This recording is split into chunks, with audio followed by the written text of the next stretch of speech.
سر آپ نے ایک پروگرام میں کہا ہے کہ نومبر 2024 میں بانی پی ٹی آئی کی رہائی کے معاملات بالکل طے پا گئے تھے، تو اگر سب کچھ طے پا گیا تو مسئلہ آخر کہاں ہوا؟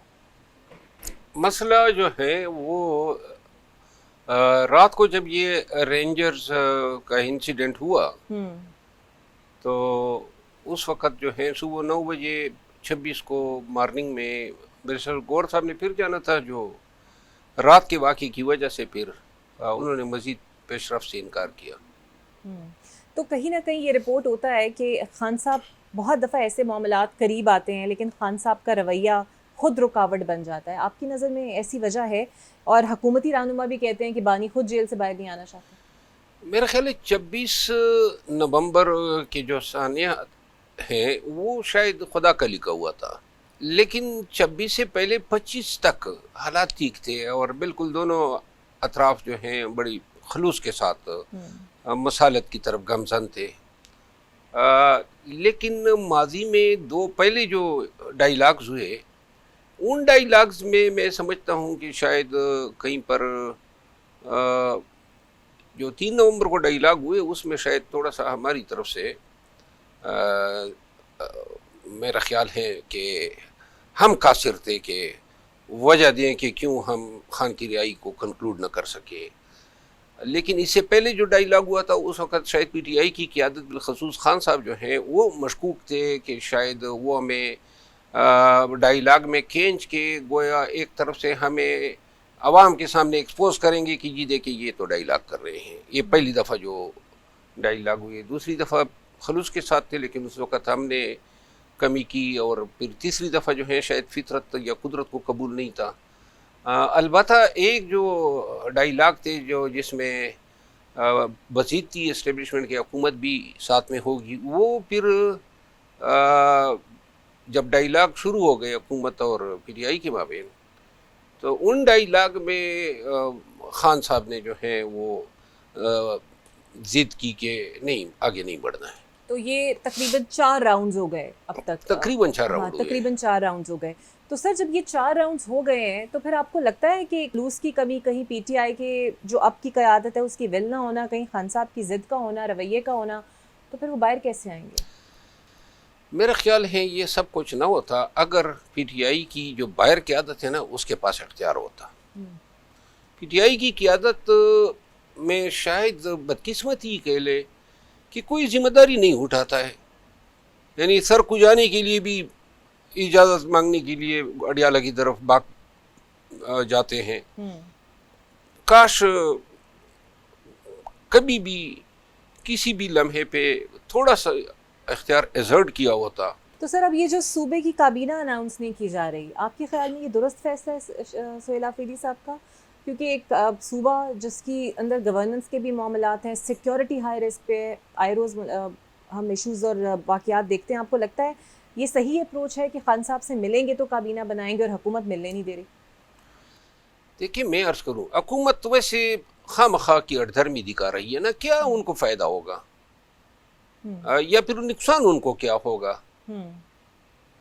بس خواہ مخواہ کی مطلب ضد میں آئے ہوئے ہیں۔ یہاں پہ میں شاید ذمہ دار قرار دوں گا حکومت کو، لیکن یہ جو پی ٹی آئی کے کلچر کو سمجھتا ہے اور پی ٹی آئی کے اسکیلیٹن کو، وہ سب کو علم ہے کہ پی ٹی آئی میں صوبائی کابینہ بنانے جیسا اہم فیصلہ خان سے ملاقات کا جواز بنا کے کوئی یہ نہیں کہہ سکتا ہے کہ میں نے پھر خود بنائی، اور سہیل آفریدی اچھی طرح جانتے ہیں۔ لہٰذا میں نہیں سمجھتا ہوں کہ جو ماضی کے ناخوشگوار واقعات جو علی امین خان کے ساتھ پیش آئے وہ شاید سہیل آفریدی جو ہیں اپنے لیے منتخب کریں گے، تو لہٰذا ان کے اس پالیسی سے میں متفق ہوں۔ جو پارٹی کے اندر کی سیاست ہے اس کے تحت اس کا یہ فیصلہ درست ہے۔ تو سر حکومتی موقف یہ آیا سامنے، اور رانا ثناء اللہ صاحب نے بھی کہا کہ اگر بانی کی مشاورت سے کابینہ بن جاتی ہے، ملاقات دے دی جاتی ہے، ہو جاتی ہے، تو وہ سپریم کورٹ کے فیصلے کے مطابق وہ کالعدم ہو جائے گی۔ آپ کی نالج میں کچھ ایسی چیزیں ہو سکتا ہے؟ کوئی ایسا فیصلہ سپریم کورٹ کا نہیں ہے اور نہ کوئی ایسا فیصلہ ہو سکتا ہے۔ یہ ویسی ہوائی چھوڑی ہے۔ سپریم کورٹ کا یعنی یہ قانون کا ہونا کہ ایک متنازع فیصلہ جس کے تحت ایک شخص سزا یافتہ ہے اور جس کی اپیل پینڈنگ ہے، تو لہذا اس شخص سے رائے لینا کوئی حرام ہو گیا. یہ کوئی انتہائی طفل مکتب کی اپروچ ہے. جو بھی حکومت بنے گی، لوگوں نے پی ٹی آئی کو اور خان کو ووٹ دیا ہے.